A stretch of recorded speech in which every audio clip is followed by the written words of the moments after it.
Hi, my name is Kalen Fisher-Smith, and today I will be going through the client screening and needs analysis of an AFL player.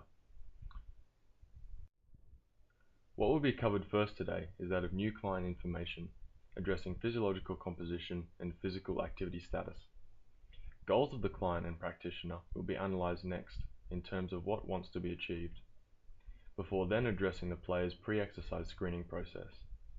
The needs analysis of AFL itself will be identified before leading to a summary and action plan for the goals discussed. The client is a 23-year-old male, part-time university student and athletics coach, who currently competes in AFL and long-distance running at a high level. He wishes to play AFL and compete in long-distance running at the highest level possible. He trains 6 times a week, equating to 600 minutes, which according to the ACSM physical activity guidelines, falls under vigorous activity. He is 73 kilograms, 183 centimeters tall, with a BMI of 21 and blood pressure of 120/80. The client wants to improve his overall athletic performance in AFL. To do so, his goals have been broken down into 3 areas of health, behaviour and exercise. Health-wise, he wants to improve flexibility and muscular strength. In terms of behaviour, the client is unhappy with his current sleeping levels and wishes to allocate more time for rest and recuperation. Exercise-wise, he would like to improve power and speed. Before the client could commence further physical activity, he was required to complete pre-exercise screening forms in order to determine any possible health risks that would inhibit him from training. He completed the ESSA, PARQ, Fantastic Lifestyle Checklist, and ACSM questionnaires, which resulted in him being classified as low risk with an excellent lifestyle, therefore clearing him to commence physical activity. The client currently plays in a nomadic position for his club, which, compared to the other positions, tends to incorporate the tallest, leanest and lightest players. What can be interpreted from Young's data is that the client's height is well within the range of an elite AFL player, although his weight is outside the expected bracket. However, a need for weight increase is evident in his goals by wanting to increase muscular strength.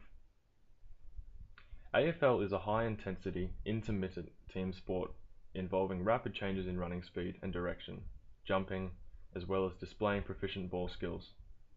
Wisby notes the importance of speed, maximal running velocity, and acceleration, specifically through the prevalence of accelerations throughout the game.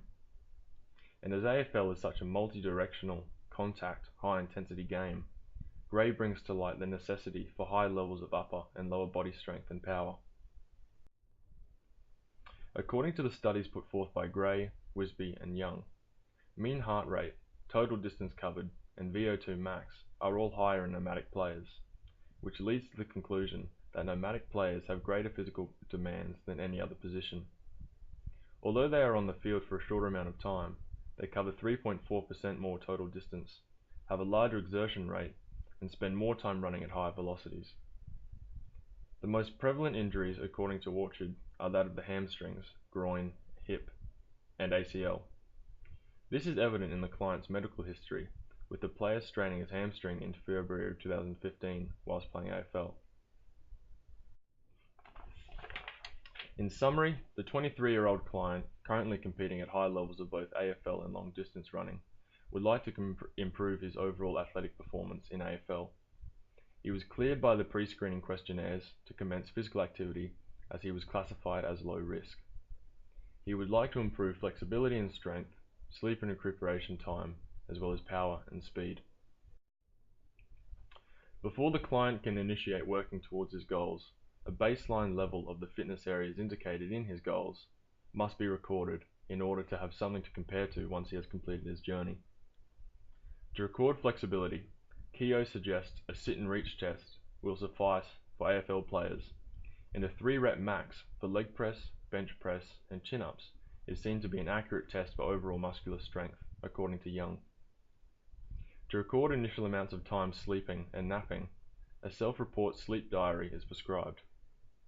And to document levels of power and speed, a ball kicking simulation apparatus, equipped with force pads, is prescribed for the client to kick with maximal effort 3 times with the mean force generated being recorded.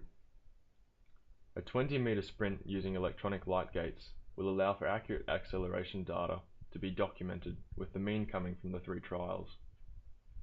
A vertical squat jump test and a 100-meter sprint with speed monitor will also be recorded 3 times, in order to record the mean results for power and maximum velocity.